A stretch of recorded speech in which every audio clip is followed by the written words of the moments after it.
Bonjour, bienvenue à mon vidéo conseil de cette semaine. Ici Marie-Hélène Rizy. Pour ceux d'entre vous qui savez ce que je fais, bon retour. Pour ceux qui l'ignoraient, je vous invite à aller sur marieheleneRizy.com et de là, vous allez vite découvrir que je suis la ressource numéro 1 auprès des femmes professionnelles qui veulent créer une pleine pratique rapidement, tout le temps.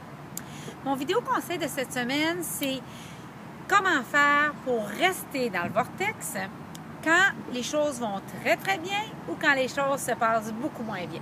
En fait, la question m'a été posée par une de mes clientes cette semaine et j'ai pensé que vous aimeriez savoir. Quand les choses vont très bien, on a un petit gremlin qui se met à embarquer et qui se met à dire « Ah oui, mais ça ne durera pas, tout va déraper. » D'un coup, ça se met à aller mal, puis on incante, hein? On s'attend à ce que tout se mette à aller mal. Alors, quand ça va très bien, ma façon de rester dans le vortex, c'est vraiment d'aller, un, en gratitude, et deux, de veiller à célébrer rapidement le chemin parcouru, puis souvent, et de veiller beaucoup, beaucoup à mon hygiène de vie. Ça, c'est pour protéger quand ça va très, très bien. Quand ça va moins bien, le challenge, il est là. En fait, moi, je commence toujours par ma règle du 15 minutes. Alors, j'appelle ça le 15 minutes de bitchage. Quand tout dérape, moi aussi, j'ai des émotions, comme vous les avez eues probablement. « Ah non, pourquoi? Comment ça se passe de même? C'est pas correct. » Puis « Ah non, tout va se mettre à mal aller. » Puis « Qu'est-ce que je vais devenir? Oh mon Dieu, mon entreprise! » Alors, 15 minutes de ça. Après, parfois, moi, j'appelle quelqu'un de mon équipe en qui j'ai énormément confiance, quelqu'un de senior qui est capable de faire la part des choses, puis de relativiser.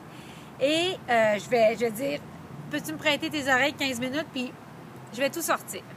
Une fois le 15 minutes passé, selon moi, il faut qu'il arrive deux autres stratégies. La deuxième stratégie que je vais faire, c'est, je vais parler énormément à mon équipe divine, puis je vais demander d'enlever les blocages, je vais leur demander de me donner davantage de signes et de m'indiquer clairement quelles doivent être les prochaines étapes. Donc ça me calme d'être capable d'en parler à quelqu'un ou de juste avoir mon 15 minutes, d'avoir un moment aussi pour me recentrer après avec la vie, pour ce qui se passe, puis essayer de trouver des pistes. Et mon troisième truc, c'est d'aller dans une intervention qui est créative. En fait, si on part du principe que la vie arrive pour vous et que chaque obstacle est en fait pour vous une occasion de grandir, c'est d'arriver à voir l'obstacle qui est devant moi. OK, c'est quoi l'opportunité qui est derrière? Comment je peux tourner ça en avantage concurrentiel puis en faire une stratégie créative? Puis amener mon entreprise à encore plus de croissance avec ce qui vient de se passer. Parce que, écoutez, c'est important de le regarder comme si on l'avait choisi puis dire, OK, il se passe ça. Est-ce que ça me permet peut-être de rectifier des procédures dans mon entreprise?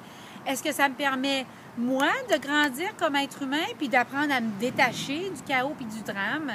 Est-ce que ça me permet de peut-être changer des membres de mon équipe, changer des façons de procéder, augmenter mon nombre de vacances? Peut-être que j'ai trop travaillé récemment.